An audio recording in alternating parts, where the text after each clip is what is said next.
ஓம் ஸ்ரீ குருப்யோ நம ஸ்ரீ மகாபரிவாச்சரணம் மகாபரிவாச்சரணம் மகாபரிவாச்சரணம். இன்னைக்கு தெய்வத்தின் குரல் பாகம் 5 குரு என்ற தலைப்பில் பெரிவா சொல்றது மேலே வாசிக்கிறேன். இது பக்கம் 94 ஆரம்பிக்கிறது. அடுத்த தலைப்பு மூளையும் இதயமும். மூளைக்கு தெரிகிறது வேறே, அதற்கும் ஆதாரமான உயிருக்கு தெரிகிறது வேறே. கோட்டான் கண்ணுக்கு வஸ்துக்கள் ராத்திரியில் தான் தெரிகிறது, பகலில் அதற்கு எதுவுமே தெரிவதில்லை. மனுஷ கண்ணுக்கு பகலில் தான் தெரிகிறது, ராத்திரியில் தெரிவதில்லை. மூளைக்கு அனுபவம் தெரிவதில்லை, அதற்கு தர்க்கத்தையொட்டி விசாரிக்கிற அறிவுவாதம் தான் தெரியும். அனுபவம் தெரிகிற ஹிருதயத்துக்கு அறிவுவாதம் தெரிவதில்லை. ஜீவனின் சார சத்தியமான உயிரைத்தான் ஹிருதயம் என்பது. ஆனாலும் ஹிருதயம் லேசில் திறந்து கொள்வதில்லை. எதனாலேயோ மனுஷர்களுக்கு மூளை பெருமையே பெருசாக வைத்திருக்கிறது. அதனால் எதுவுமே முதலில் புத்தியில் மூளையில் உரைத்தாக வேண்டியிருக்கிறது. ஹிருதயமே அனுபவிக்க வேண்டிய ஆத்தியாத்மிக விஷயங்களை கூட மூளை சரியாயிருக்குமா இருக்காதா என்று எடை போட்டு பார்க்க ஆரம்பிக்கிறது. சரியாயிருப்பதாக அது முடிவு பண்ணால் அதற்கப்புறமே இப்படி நாம் அறிவினால் முடிவு பண்ணது போதாது, இதனால் அந்த விஷயத்தின் லட்சியமான பிரயோஜனம் நமக்கு கிடைத்து விடவில்லை. உதாரணமாக ஆத்மா சச்சிதானந்த ஸ்வரூபமாகத்தான் இருக்க வேண்டும் என்று இத்தனை வேதாந்த புஸ்தகங்களை படித்து குரு உபதேசங்கள் கேட்டு புத்தியினால் தெரிந்து கொண்ட போதிலும் நமக்கு சத்தும் தெரியலை, சித்தும் தெரியலை, ஆனந்தமும் தெரியலை. அசடு மாறி துக்கப்பட்டு கொண்டேதான் கிடக்கிறோம்.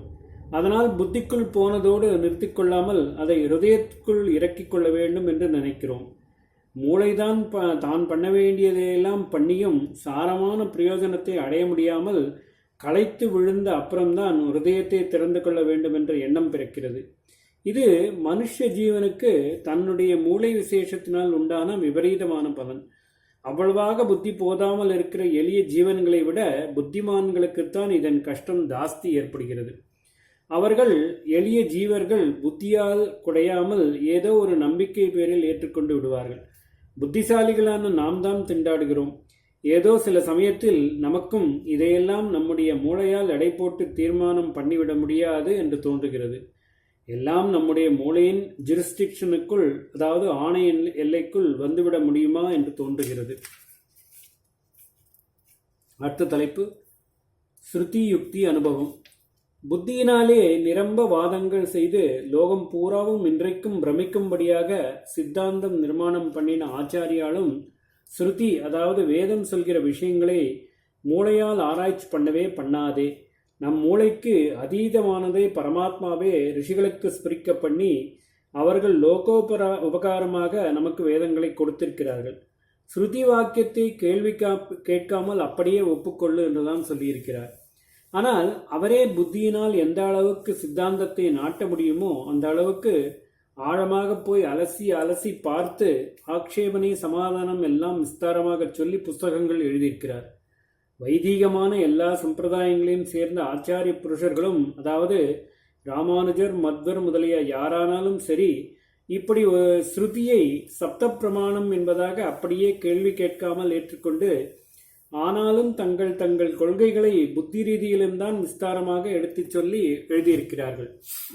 ஒரு சித்தாந்தம் என்றால் அது ஸ்ருதி, யுக்தி, அனுபவம் என்ற மூன்றுக்கும் பொருந்துவதாக, மூன்றுக்கும் ஏற்புடையதாக இருக்க வேண்டும் என்ற கருத்தையே எல்லா ஆச்சாரியார்களும் பின்பற்றி இருக்கிறார்கள்.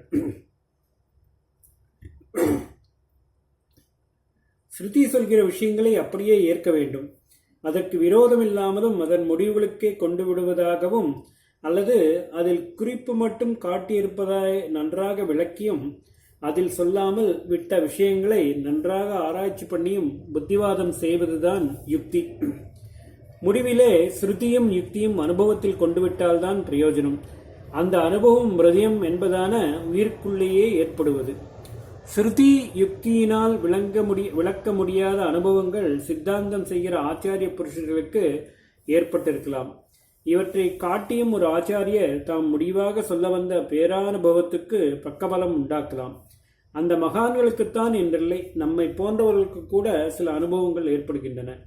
அவற்றுக்கு புக்தி யுக்தியால் காரணம் சொல்ல முடியாது. ஒரு தாயாரின் நிறைந்த அன்பு ஒரு சுஸ்வரமான வீணா கானத்தை கேட்டு அப்படியே சொக்கிப் போவது, நல்லதாக இல்லாதாகவும் இதே மாதிரி பல விஷயங்களை அனுபவத்தில் தெரிந்து கொள்கிறோம். இதற்கெல்லாம் யுக்தி காட்ட முடியுமா? இப்படிப்பட்ட அனுபவங்களை எடுத்துக்காட்டி இப்படி இப்படி பிரத்யக்ஷ அனுபவம் இருக்கிறதோ இல்லையோ, நீயே பார்த்திருக்கிறாயோ இல்லையோ, இதே அடிப்படையில் நாங்கள் சித்தாந்தம் பண்ணுகிற இந்த சமாச்சாரங்களையும் ஏற்றுக்கொள் என்று ஒரு ஆச்சாரியார் கம்பேர் பண்ணி பேரலல் காட்டி விஷயத்தை ஸ்தாபிப்பது ஸ்ருதி. ஸ்ருதி, யுக்தி, அனுபவம் என்ற மூன்றில் கடைசியான அனுபவம் என்பதின் கீழ் வரும். கடைசியில் மகா அனுபவமாக சிஷ்யனுக்கே கிடைக்கிற சித்திதான் சுவானுபூதி என்றும் அபரோக்ஷானுபூதி என்றும் சொல்லுது. ஈஸ்வர பக்தி இருக்கிறவனுக்கே, அதோடு கூட ஈஸ்வர பக்திக்கு சமதையான குரு பக்தியும் இருக்கிறவனுக்கே தத்வார்த்தம் எல்லாம் பிரகாசிக்கும் என்று சொல்கிற போது, அந்த பிரகாசம் என்பது இந்த அனுபூதி தான். பிரகாசம் என்பதை அப்படியே மொழிபெயர்த்த மாதிரி தான் அவர்களும், அதாவது மேல்நாட்டினரும் என்லைட்டன்மெண்ட் என்றும் இல்லுமினேஷன் என்றும் சொல்கிறார்கள். ஆக அது அனுபவ பிரகாசம், வெறும் புத்தி பிரகாசம் இல்லை. புத்தி என்பதை மூளை என்ற அர்த்தத்தில் சொல்கிறேன். அனுபவம்தான் முக்கியம், ஆணிவேர். உபதேசம் மூளையோடு நிற்காமல் அனுபவமாக பழுக்க வேண்டுமானால் அதற்கு ஈஸ்வர பக்தியும் அதற்கு கொஞ்சம் கூட குறைச்சல் இல்லாத குரு பக்தியும் இருந்தால்தான் முடியும். அதுதான் ஹிருதயம் என்கிற நிலத்தை கிளறிவிட்டு அனுபவம் ஊற்றெடுப்பதற்கு வழிபண்ணும்.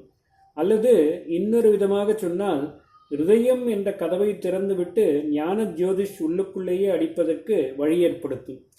மூளையை சாணை தீட்டிக்கொண்டு யுக்தியினால் உள்ளர்த்தங்களை பிரகாசிக்க செய்து கொண்டாலும் கூட அந்த பிரகாசமும் ஆத்ம ஜோதிஷின் அனுபவ பிரகாசத்துக்கு வழி திறந்து விடுவதாகத்தான் இருக்க வேண்டும்.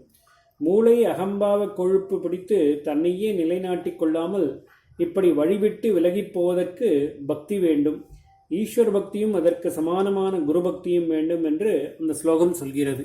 ஓம் ஸ்ரீ குருப்யோ நமஹ. ஸ்ரீ மகாபரிவாஜனம் மகாபரிவாஜனம் மகாபரிவாஜனம்.